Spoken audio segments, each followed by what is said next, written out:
Assalamualaikum warahmatullahi wabarakatuh. Waalaikumsalam warahmatullahi wabarakatuh. Bismillahirrahmanirrahim. Alhamdulillahi rabbil alamin.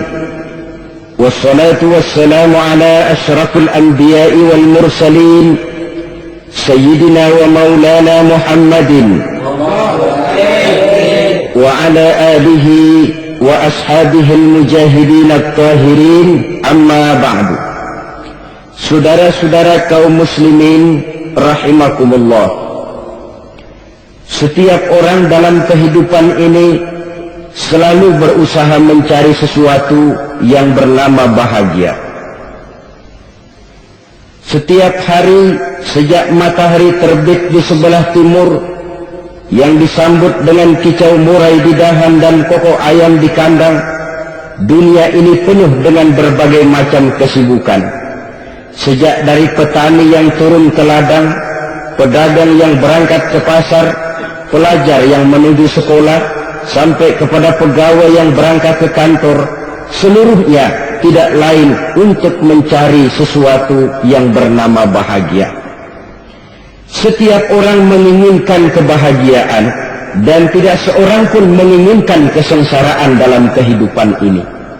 Namun nyatanya, tidak setiap orang yang ingin bahagia mengetahui jalan yang harus ditempuhnya untuk sampai kepada kebahagiaan itu. Maka pada kesempatan pertemuan kali ini, saya ingin menyampaikan sebuah hadis dari junjungan kita baginda Nabi besar Muhammad sallallahu alaihi wasallam yang termuat dalam kitab Mukhtarul Ahadits An-Nabawiyah, di mana beliau bersabda, arba'un min sa'adatil mar'i. Ada 4 perkara yang merupakan tanda dari orang bahagia. Saya mau tanya, di antara saudara-saudara yang hadir di sini, apa ada yang kepengen jadi orang sengsara? Seluruhnya tentu ingin mendapatkan kebahagiaan. Maka menurut resep dari Nabi kita, tanda orang bahagia itu 4. Jadi kalau saudara ingin bahagia, harus mempunyai 4 perkara ini.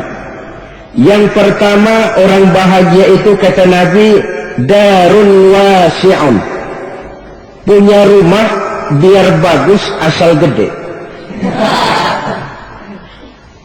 Enak ngaturnya, daripada sudah punya rumah kecil adanya di pinggir kali, gubuk, kalau hujan bocor miring lagi, kiamat. Loh, kalau gitu Islam materialis dong. Hadis ini boleh diartikan dengan makna hakiki, arti yang sebenarnya, boleh diartikan dengan makna majazi, arti kiasan. Kalau dia diartikan dengan arti kias, maka yang dimaksud darun wasi'un ay qalbun wasi'un, rumah yang luas tidak lain daripada hati yang lapang. Karena di situ kunci kebahagiaan yang sebenarnya.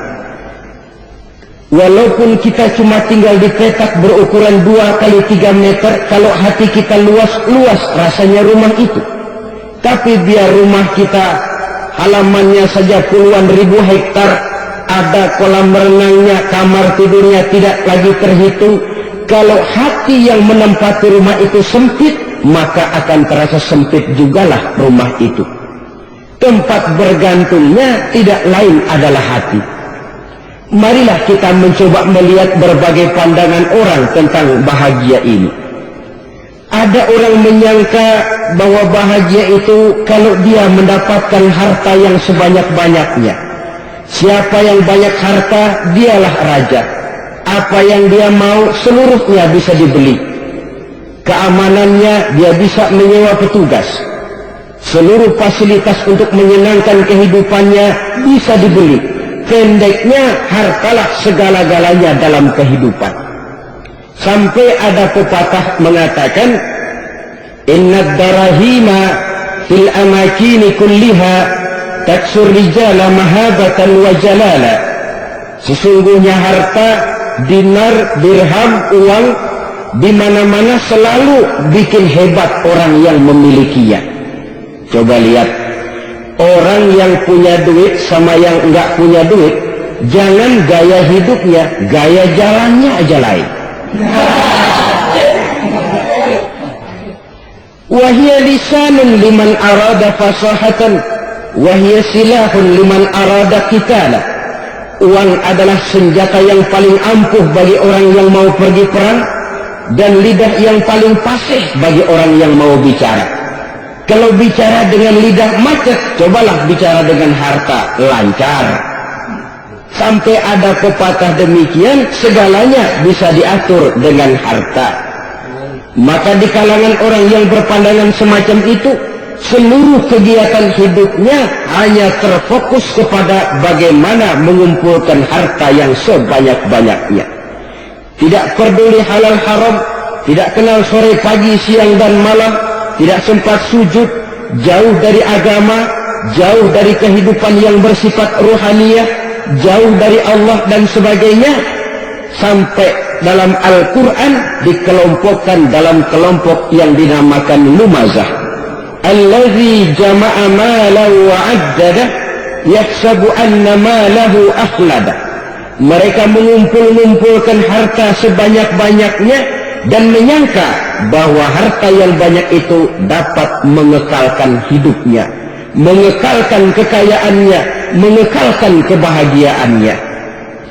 Saudara hadirin yang berbahagia, kalau pandangan hidup ini benar, artinya kalau harta memang merupakan satu-satunya hal yang dapat membuat orang bahagia, tentu di rumah mewah tidak akan pernah ada tangis derita. Tentu di satu tempat di mana fasilitas hidup serba menunjang tidak ada yang namanya penderitaan. Tapi suka dan duka, sedih dan gembira, senyum dan tawa adalah milik setiap orang, baik dia punya harta maupun dia tidak punya harta. Nyatalah bahwa harta semata-mata bukan merupakan jaminan bahwa orang akan bahagia, walaupun tanpa harta orang sulit untuk bahagia. Saya mau cerita, ada orang super kaya,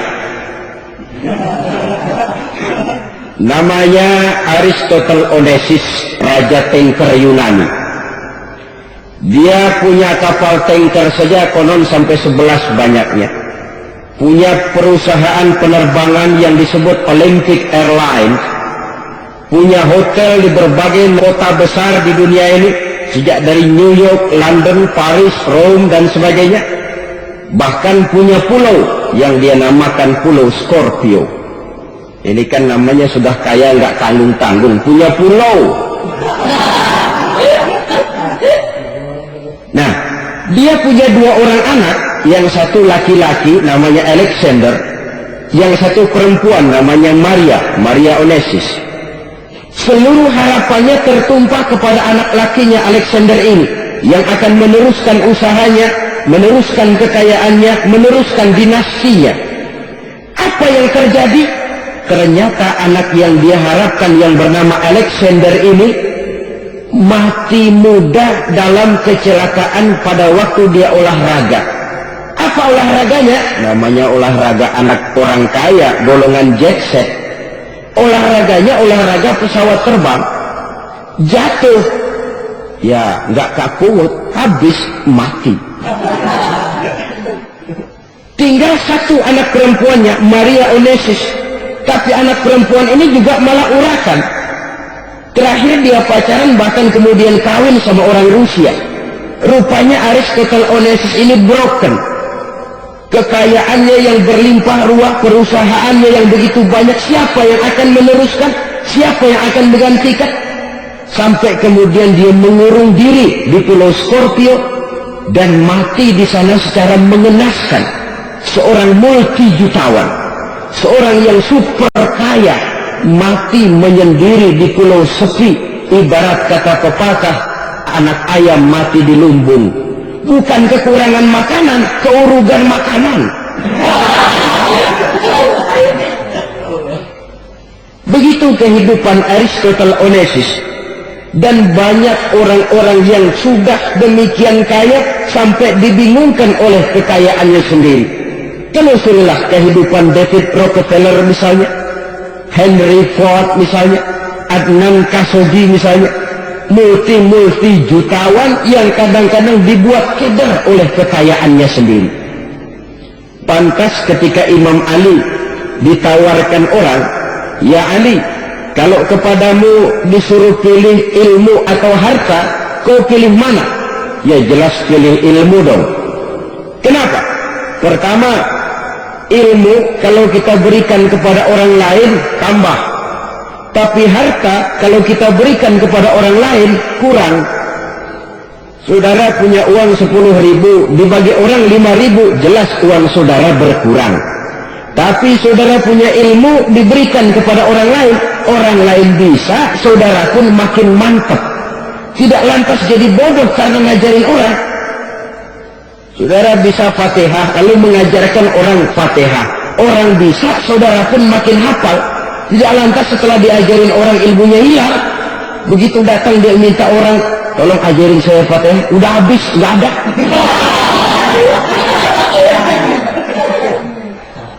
Yang kedua kata Imam Ali, ilmu menjaga kita. Kalau harta kita yang harus jaga. Makin banyak ilmu makin terpelihara diri seharusnya. Tetapi makin banyak harta makin bingung kita jaganya. Sampai kadang-kadang kalau perlu seluruh keliling rumah dipasangi alarm. Belum cukup disewakan anjing besar-besar, pasang di depan pintu, awas anjing galak. Masih belum cukup juga cari centeng tukang-tukang kepruk jaga rumah. Masih terasa belum aman, padahal rumahnya dikelilingi tembok besar. Di balik tembok ada pintu-pintunya tebal. Di balik pintu itu terbuka masuk kamar, kamar pun ada pintunya, pintunya pun kuat. Masuk ke dalam kamar ada lemari, lemarinya pun pintunya kuat, dikunci, kuncinya pun kuat. Tapi terhadap seluruhnya yang timbul cuma sekedar was-was saja. Kesimpulannya sekali lagi, tanpa harta orang memang sulit untuk bahagia. Tapi harta semata-mata tidak merupakan jaminan orang akan bahagia. Dengan hati yang luas, itu modal utama untuk mencapai kebahagiaan hidup. Orang yang hatinya luas, saudara-saudara, punya hati yang lapang, melihat kenyataan hidup ini, dia bersyukur senantiasa kepada Allah. Lantas tidak timbul hasud dan iri hatinya. Oleh karena itu, jiwanya selalu lapang. Kalau tidak, cupik hati namanya. Dangkal pandangan, tidak senang melihat orang lain dapat nikmat, dan itu sering dijadikan contoh. Kalau orang yang lapang dada, dia lihat tetangganya beli TV baru, dia berkata, Alhamdulillah ya, tetangga kita beli TV, mudah-mudahan kita bisa ikut nonton. Lapang dadanya. Tapi orang yang sempit hati, lihat tetangga beli televisi, meriang. Enggak diapa-apain, meriang. Besoknya dengar tetangga beli motor, makin sakit, ke rumah sakit. Kalau di rumah sakit dengar tetangganya beli mobil, mati. Disiksa oleh perasaannya sendiri. Orang kalau hati sudah sempit dalam hidup, kemanapun dia pergi, sempit rasanya medan kehidupannya. Kemudian kita melihat juga ada orang yang menilai bahwa bahagia itu katanya kalau punya kedudukan yang tinggi, pangkat yang agung, wibawa yang besar. Mungkin betul, tapi mungkin juga tidak. Bergantung kepada hati orang yang punya pangkat itu. Sama dengan harta tadi. Harta akan membawa bahagia kalau dia jatuh ke tangan orang yang berhati lapang. Tapi harta akan jadi bencana kalau jatuh ke tangan hati orang yang sempit. Pangkat akan membawa bahaya kalau jatuh di tangan hati orang yang sempit. Lebih dari itu, kenyataan mengajarkan kepada kita bahwa ternyata pangkat dan jabatan tidak selamanya memberikan kebahagiaan dalam kehidupan. Bahkan resikonya kelewat besar. Beberapa bukti kita bisa ambil dari para pemimpin dunia yang menjadi korban lantaran pangkat dan jabatan yang disandangnya. Saudara ingat Presiden Abraham Lincoln dan John Kennedy dari Amerika dibunuh orang. Park Chung-hee dari Korea Selatan, Ziaur Rahman dari Bangladesh, Anwar Sadat dari Mesir, terakhir Indira Gandhi dari India, menjadi korban dari pangkat dan jabatan yang disandangnya dari orang-orang yang tidak senang dia memegang jabatan itu. Dia akan mudah mengundang bencana, sehingga pantas kalau seorang presiden terkemuka Amerika, Harry Truman namanya, dia mengatakan jabatan presiden itu, kata dia, seperti orang menunggang macan, naik macan, harus kita taiki, kalau enggak dia bakal merekam kita, ngeri katanya. Adapun orang yang hatinya lapang, kalau dia menerima pangkat dan jabatan, dianggapnya itu satu kesempatan untuk berbuat baik. Tapi orang yang berhati sempit, menerima pangkat dan jabatan, bukan kadang-kadang menerima, malah berusaha setengah mati mencapai dengan segala cara. Kalau perlu jilat atas, jilat atas. Jadi golongan sumuhun Daud. Jadi kelompok kulon nuwun, yes sir, yang kerjanya cuma oke bos. Kalau perlu jilat atas, jilat atas. Kalau perlu injak yang bawah, injak yang bawah. Perlu sikut kiri kanan, sikut kiri kanan. Yang penting pangkat dapat, jabatan dapat. Orang yang semacam ini, kalau sudah mempunyai pangkat dan jabatan, biasanya dia tidak menganggap itu sebagai amanah, tidak menganggap sebagai kesempatan berbuat baik, tapi malah kesempatan untuk memperturutkan hawa nafsunya yang dilatar belakangi oleh kesempitan hatinya tadi. Apalagi kalau orang memperoleh pangkat karena banyak mengeluarkan uang, seakan-akan pangkat dan jabatan itu sekarang macam proyek pakai tender. Siapa yang berani bayar segini naik, nggak berani minggir. Padahal logikanya, kalau orang mencapai satu jabatan karena banyak mengeluarkan uang, hampir bisa dipastikan bahwa setelah jabatan itu dia pegang, langkah pertama yang akan dilakukannya ialah berusaha bagaimana uang yang dia keluarkan supaya kembali. Ya paling kurang pulang modal dulu dong. Soal mikirin rakyat, soal nanti, tapi ini modal harus pulang. Itu celakanya kalau orang memperoleh pangkat dan jabatan cuma karena banyak mengeluarkan uang. Jarang orang yang mempunyai keyakinan dan pandangan bahwa pangkat dan jabatan merupakan amanah. Jadi sekali lagi, pangkat dan jabatan mungkin saja membawa kebahagiaan kalau jatuh ke tangan orang yang berhati lapang. Tapi bisa jadi bencana kalau dia jatuh ke tangan orang yang mempunyai hati yang sempit. Lagi-lagi stresnya hati yang lapang. Lalu sebagian orang, saudara, ada yang berpandangan katanya bahagia itu kalau jadi orang terkenal, mempunyai popularitas, menjadi idola di kalangan remaja, di kalangan orang tua, di segala lapisan masyarakat. Padahal makin populer orang, makin terikat dia. Ya kalau macam kita ini kan nggak punya nama, nggak populer, tengah malam buta mau nongkrong di warung Tegal aman. Tapi pangkat, jabatan, kedudukan, popularitas menyebabkan kita diikat dengan berbagai macam peraturan. Cuma mandi sama ke WC saja yang nggak dikawal. Benarkah popularitas, ketenaran membawa kebahagiaan? Mungkin. Ya, tapi mungkin juga tidak. Kenapa? Banyak orang-orang populer yang mengakhiri hidupnya secara tragis. Kita ambil beberapa nama. Di Amerika tahun 60-an ada bintang seksi paling terkenal yang dijuluki sex bomb, bom seks. Sampai sekarang jadi legenda, namanya Marilyn Monroe. Singkatan dobelnya itu inisialnya MM, Marilyn Monroe. Terkenal, top, sampai dia mati tahun 62, namanya sekarang masih saja dibicarakan orang. Kenapa dia bunuh diri? Tidak punya hartakah dia? Banyak. Kurang populerkah dia? Seluruh dunia mengenalnya. Sejak rakyat kecil sampai pejabat tinggi dia punya hubungan. Kenapa? Jenuh. Dia terlahir dalam keadaan yatim. Setelah itu tidak lama dia berangkat remaja, ibunya meninggal.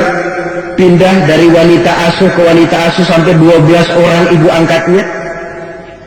Dan kekecewaan yang paling parah, setiap laki-laki yang dekat dengannya hanya seperti kapal berlabuh.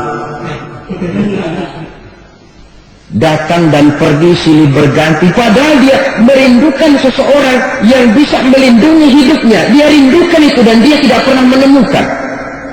Itu yang akhirnya menyebabkan dia minum pil tidur kelewat dosis, minum obat tidur kebanyakan, ya tidur terus sampai sekarang.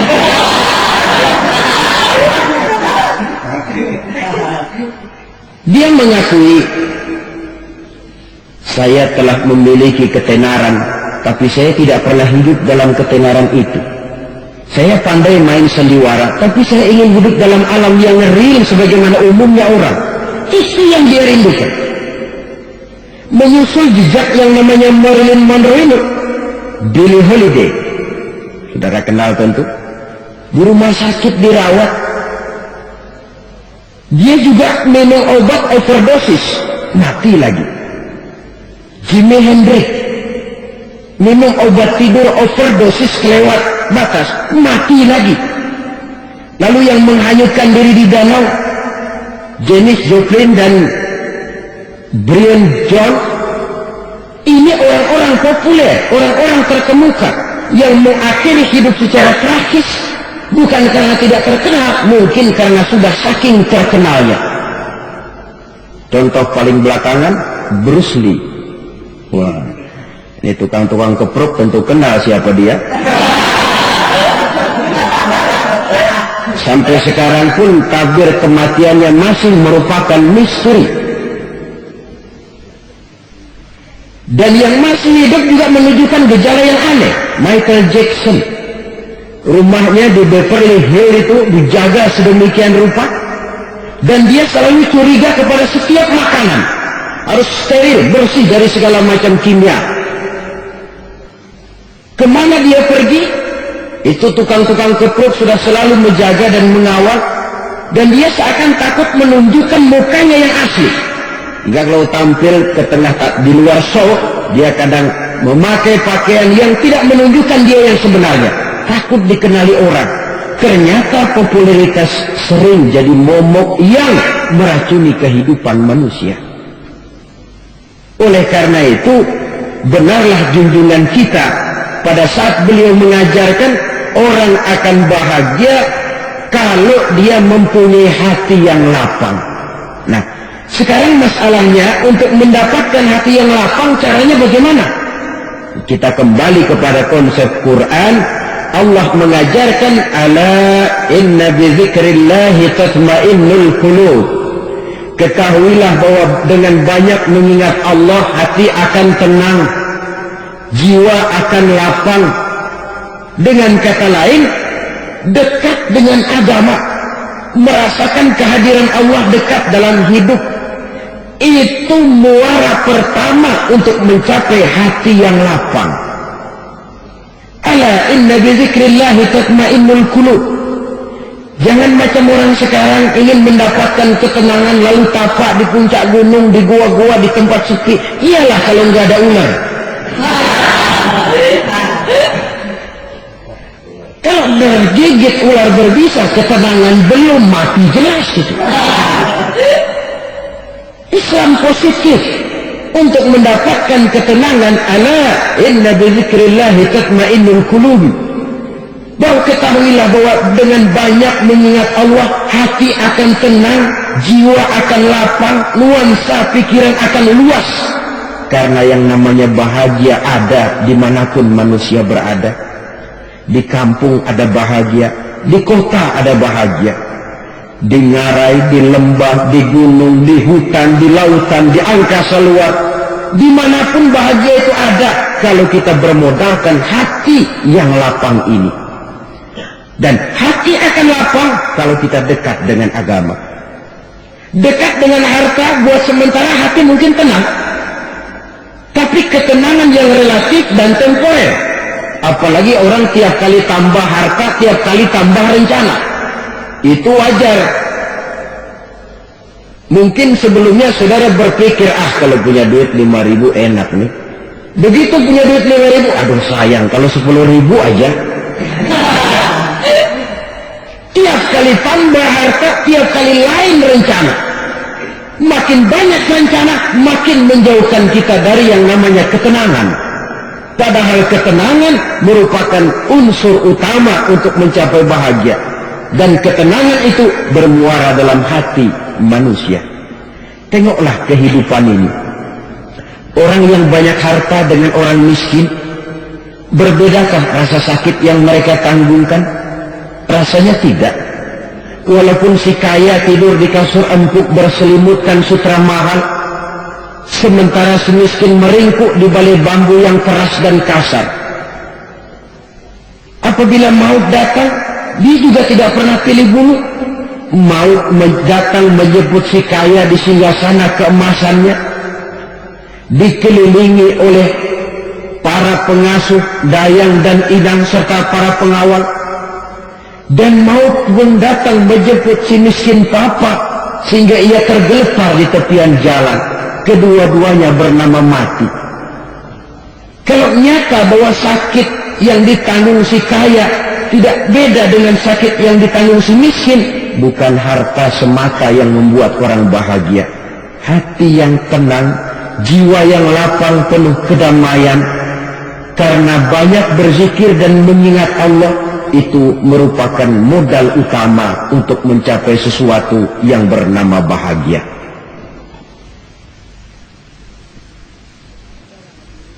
Saudara hadirin yang saya hormati, inilah yang pertama dari 4 ciri yang digambarkan oleh Nabi tentang tanda-tanda orang bahagia. Dan harus berangkat dari yang pertama ini, hati yang lapang. Ini yang harus kita miliki lebih dahulu. Baru nanti akan menyusul kepada poin yang ketiga, kedua, dan selanjutnya. Sebab kalau hati sudah terisi dengan jiwa yang lapang, seluruh persoalan insya Allah akan bisa kita atasi dengan sebagaimana mestinya.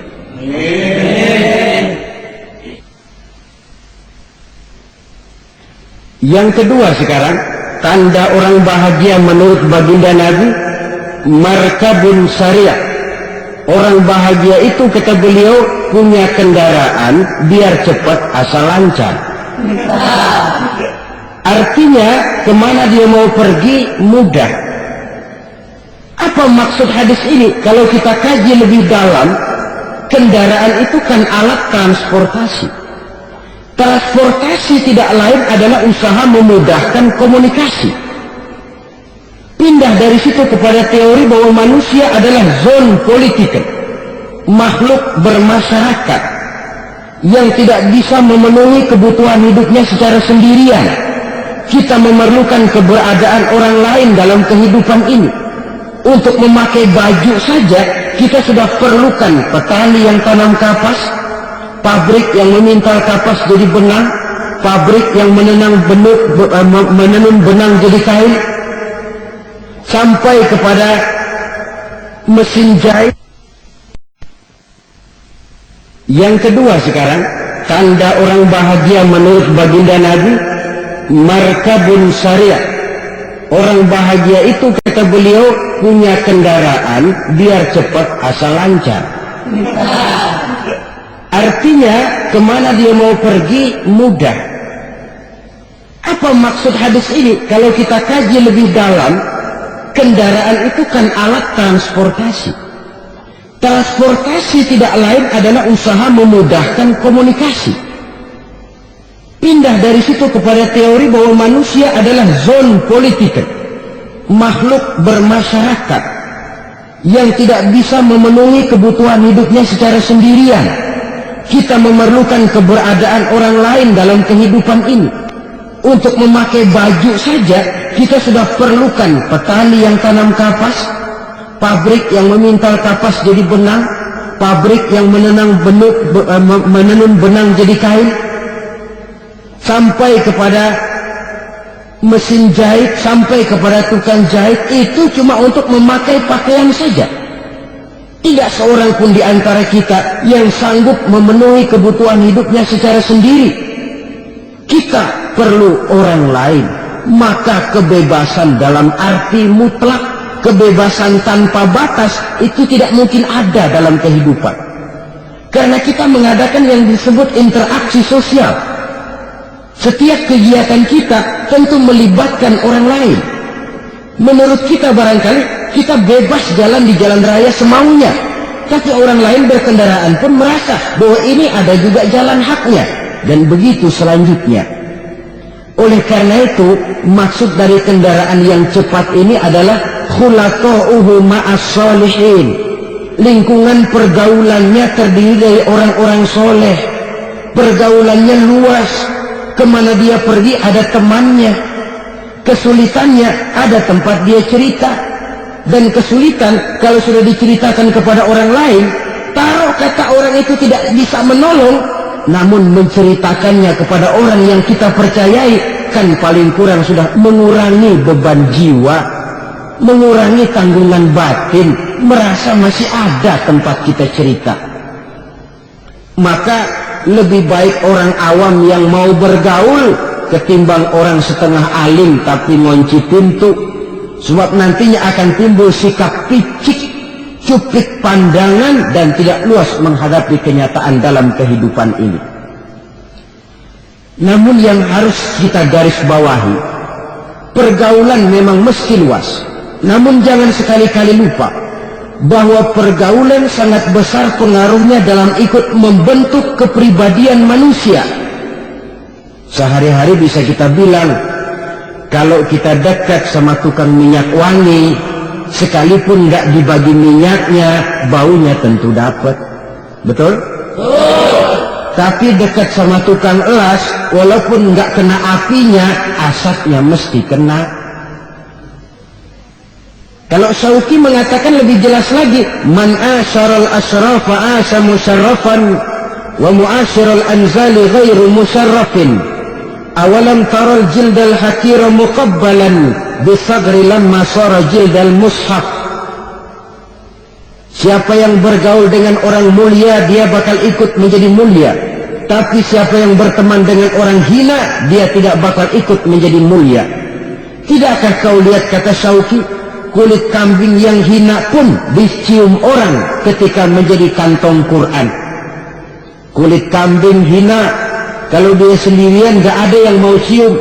Tapi begitu dia bergaul dengan Quran, menjadi kantong Quran, dipakein minyak wangi, ditaruh di tempat yang tinggi, mau diambil dicium dulu, dibawa dengan penuh hormat dan hati-hati. Kulit kambing yang hina lantaran berteman dengan Quran, numpang mujur. Tapi coba lihat kalau kulit kambing berteman dengan kayu, jadi beduk, habis. Zohor dikemplang, asar dipukul. Itu kan sedikit saja, cuma salah milih teman. Yang temannya Quran dihormati orang, yang temannya kayu lantaran jadi beduk, gelap-gelap subuh orang udah kemplangnya.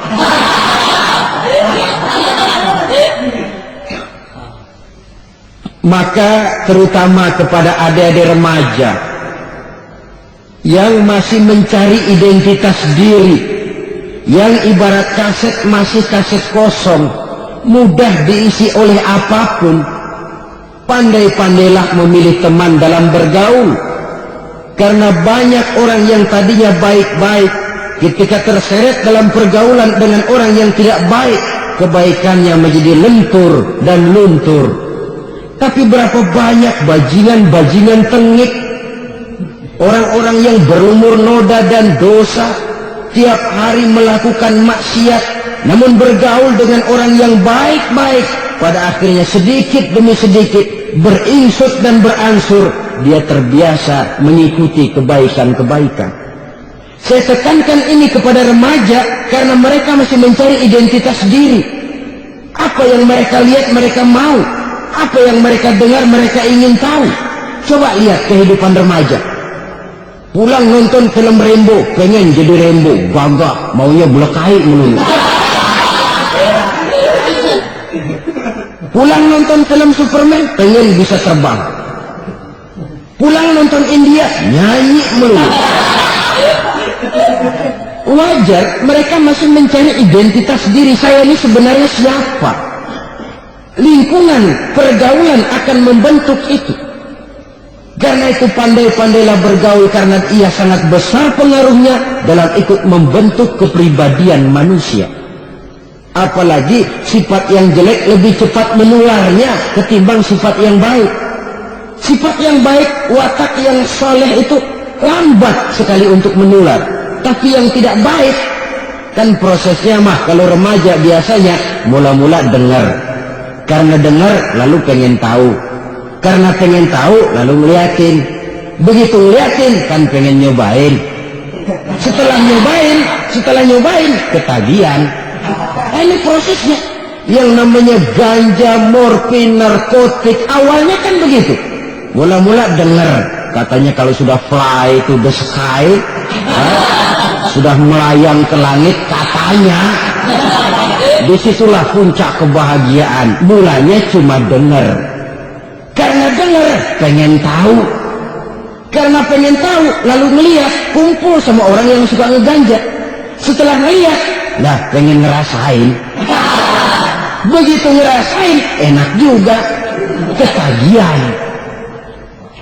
Kalau sudah ketagihan jadi penyakit kronis, bisa merembet kepada yang lain. Iya, kalau orang tuanya mampu untuk beli morfin, beli ganja. Kalau tidak kan pikirannya ngayap, jemuran siapa ya gue sabet. Timbullah perbuatan-perbuatan negatif yang bermula dari salah pergaulan. Apalagi buat adik-adik remaja yang tinggal di kota-kota besar, yang pengaruh budaya, pengaruh kesenian, pengaruh struktur kehidupan yang nampak makin individualistis, di mana persaingan tajam, tensi ekonomi tinggi, orang mudah mengalami stres. Pandai-pandailah dalam bergaul, sekali lagi, karena ia sangat besar pengaruhnya dalam ikut membentuk kepribadian manusia. Orang bahagia punya kendaraan yang cepat, artinya punya pergaulan yang luas, dan lingkungan pergaulannya terdiri dari orang-orang yang soleh. Kemana dia pergi ada teman, kesulitannya ada tempat dia cerita. Tapi kalau sudah menyendiri, hidup sendiri, kesulitan dipikiri sendiri, bisa mati belum waktunya. Tidak ada tempat berbagi rasa, tidak ada tempat bercerita, tidak ada tempat mengurangi beban dalam kehidupan. Pantas betul kalau Islam sangat menggalakkan dan menganjurkan orang kalau sudah sampai waktunya itu untuk melangsungkan nikah. Kata Nabi, ya ma'syarus syabab, man istata'a minkumul ba'at falyatazawwaj. Hai para pemuda, kalau sudah mampu memberi nafkah, kawinlah, nikahlah kamu. Kenapa? Sudah ada teman hidup, tempat berbagi rasa. Kesulitan kalau ada tempat cerita akan lebih ringan ketimbang kita telan sendiri, walaupun bobot kesulitannya sama beratnya.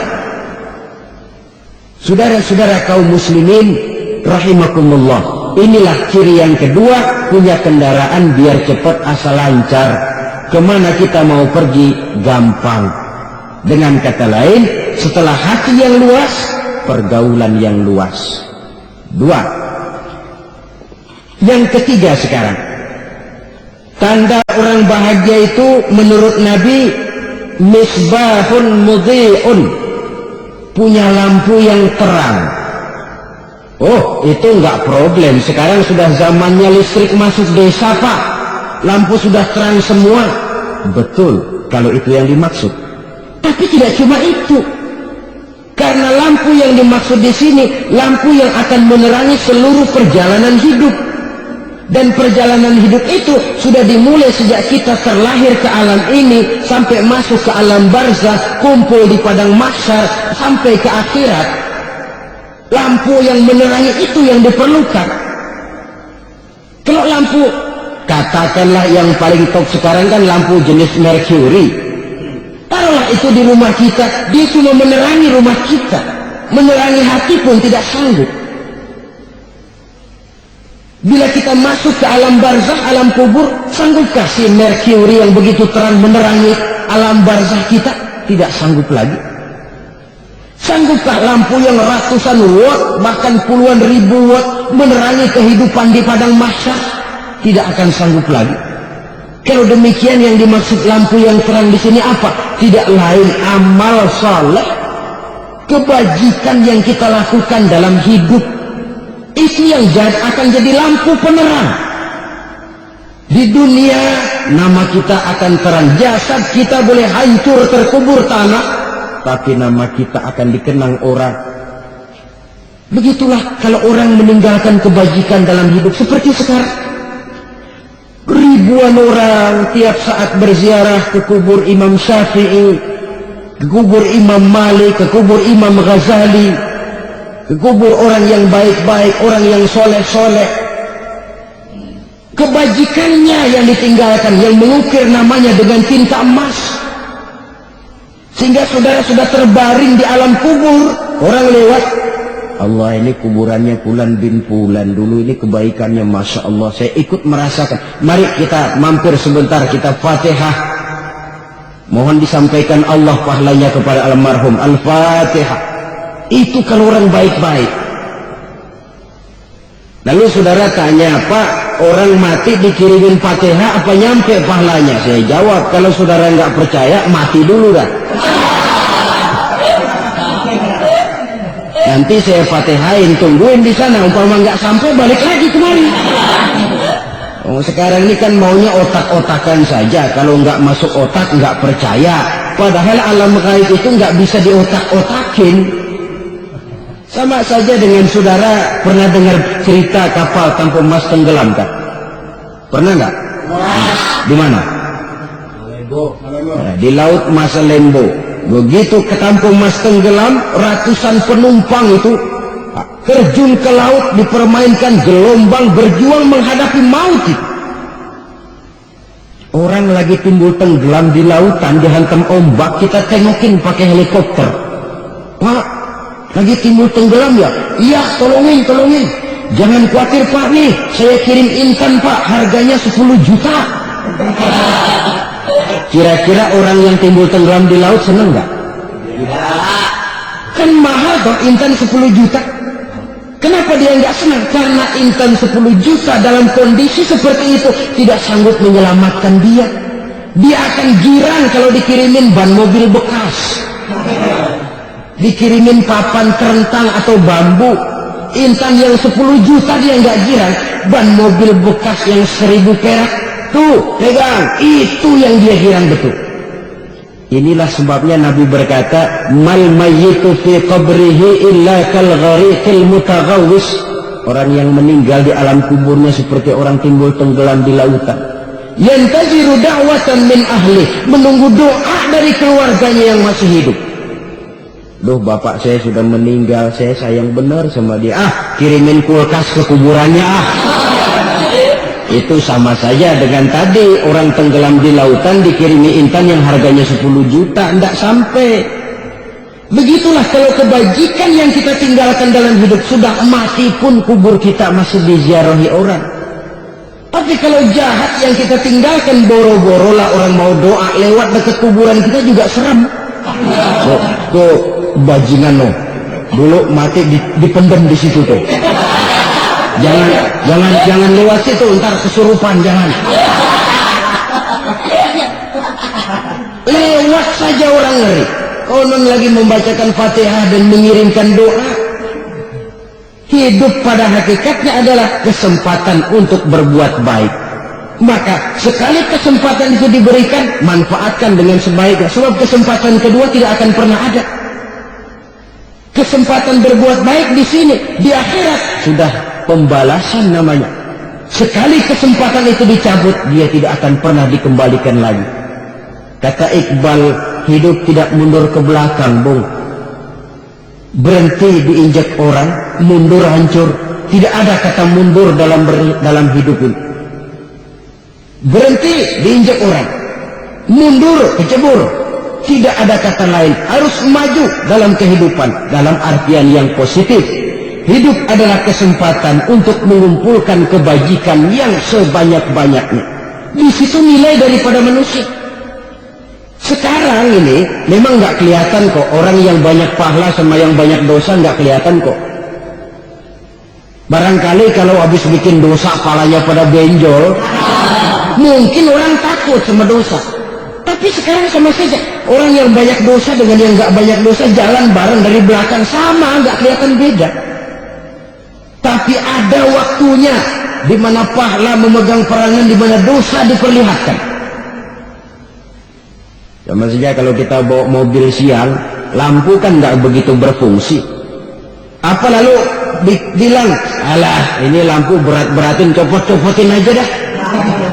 Tidak perlu begitu. Kenapa? Pada suatu saat malam senja akan datang. Bila matahari terbenam, senja pun datang, gelap mulai merayap, disitulah baru terasa perlunya lampu.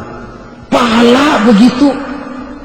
Sekarang orang yang nggak ada pahalanya nggak kelihatan dalam kehidupan. Tapi pada suatu saat senja kehidupan akan datang.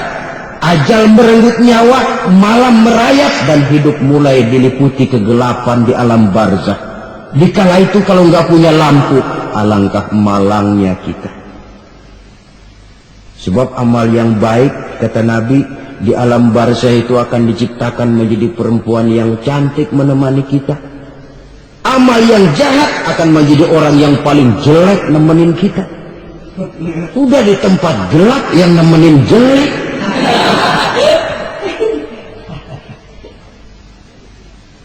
Kaum muslimin rahimakumullah,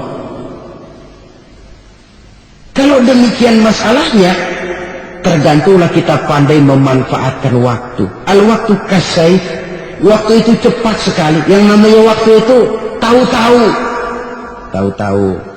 udah tahun 87, tahu-tahu udah begitu, tahu-tahu.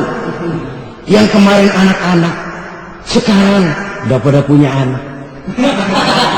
Tahu-tahu saja itu. Begitu cepat waktu berlalu. Kalau tidaklah pandai kita memanfaatkannya, akan rugi kita. Nabi bersabda, "Man kana yaumuhu khairun min amsihi fahuwa rabih." Barang siapa yang hari ini lebih baik daripada hari kemarin, itu orang untung. Hari ini lebih baik daripada kemarin. Bulan ini lebih baik dari bulan kemarin. Tahun ini lebih baik dari tahun kemarin. Itu orang yang beruntung. Tahun kemarin sembahyangnya maghrib doang, sekarang udah tambah isya. Tahun kemarin cuma Idul Fitri aja ngancem bener, sekarang udah tambah Jumat, lalu tambah lagi maghrib, tambah lagi isya, dan selanjutnya. Hari ini lebih baik daripada kemarin, itu orang yang beruntung. Wa man kana yaumuhu mislu amsihi fahuwa khasir. Lalu barang siapa yang hari ini sama saja dengan hari kemarin, itu orang rugi. Hari ini sama dengan kemarin, rugi itu. Bulan ini begitu, bulan kemarin begitu, tahun ini begitu, tahun lalu juga begitu. Rugi itu orang. Rugi apa? Rugi umur tambah, amalan nggak pernah tambah.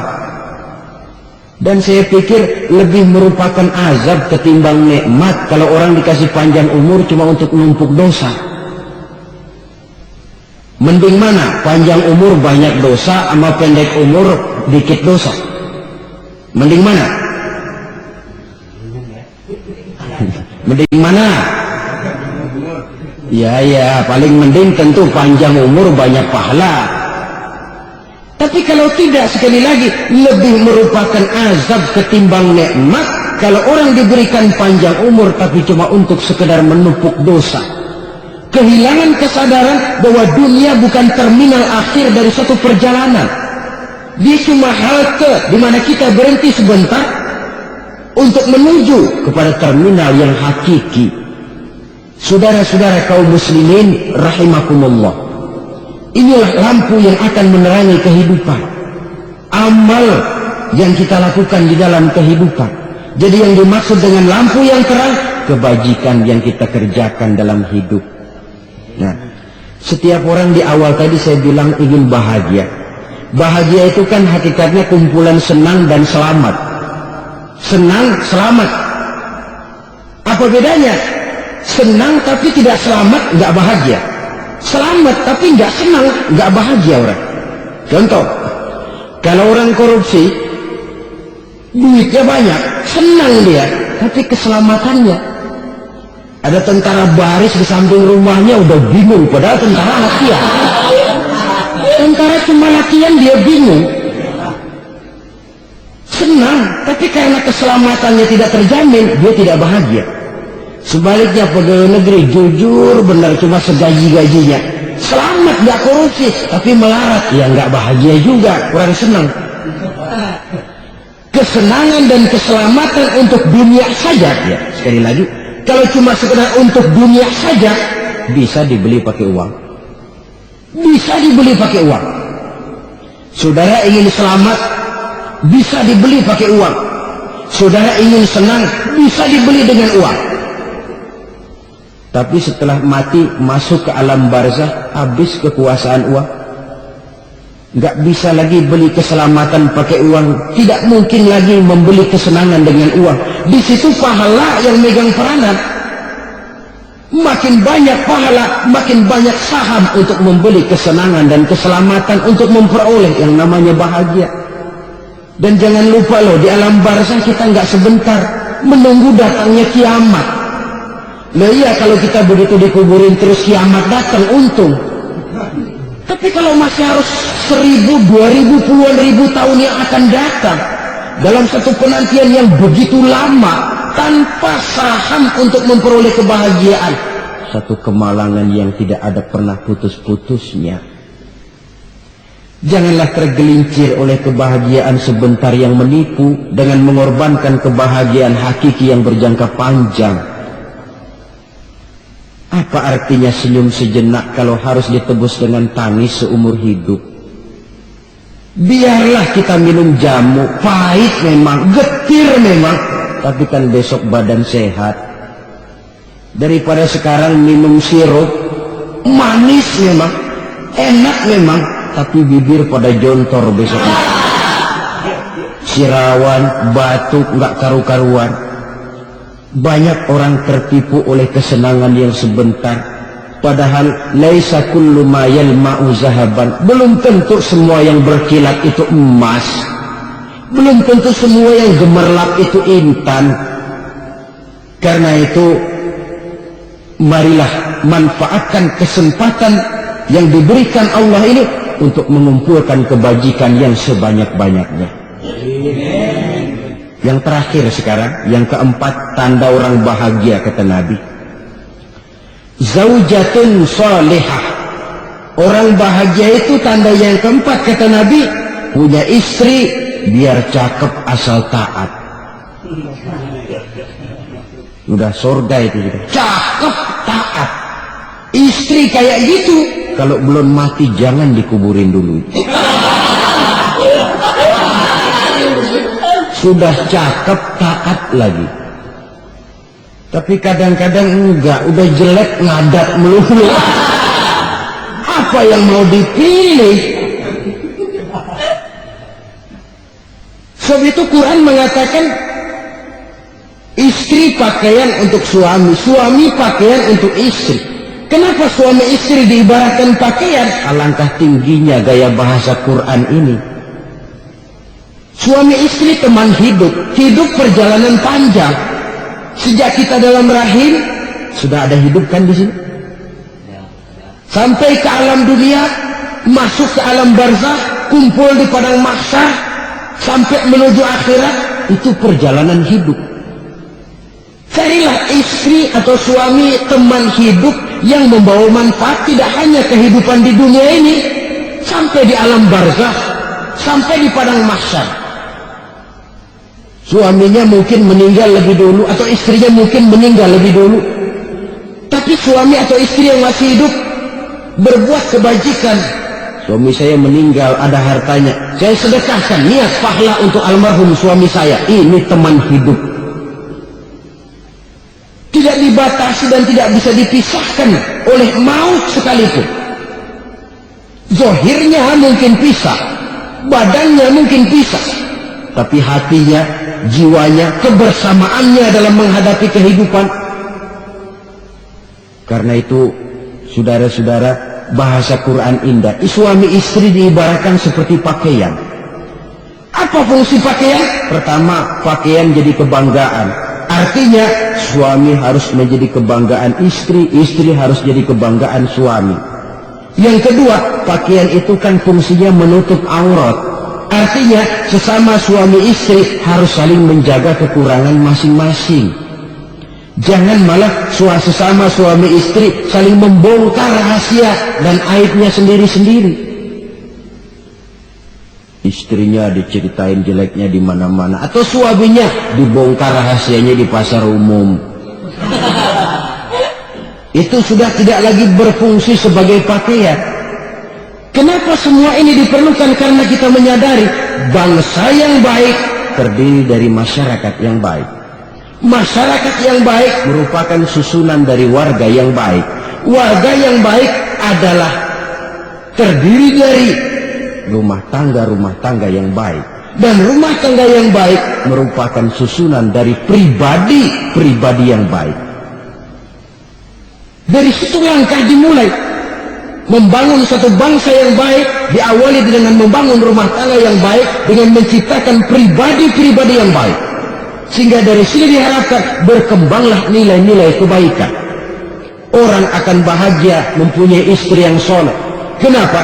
Tidak ada seorang suami bisa sukses jadi apapun dia, apapun profesinya, dokterkah, kiaikah, mubalighkah, petanikah, pengusahakah, pejabat tinggikah, tidak ada seorang suami yang bisa sukses tanpa peran serta istrinya.